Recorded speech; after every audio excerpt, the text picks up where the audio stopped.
Okay, here's the replacement spring. It's yellow, and these are the original springs. Now, when they've got the original springs on, that is wound quite down, which is good because these extra ones are like super longer. So you wind that right out.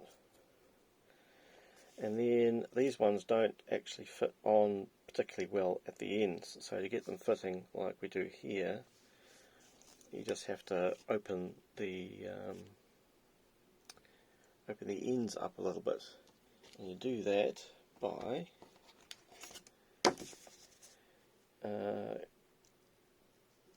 taking it about there, leaning it back a bit and just squeezing down a little bit so that it straightens it a little bit, and then you come down a bit and you squeeze it just a little bit more so it just widens the curve a little bit there, and you just do that once around down to about there, and then they will fit on very nicely at the ends.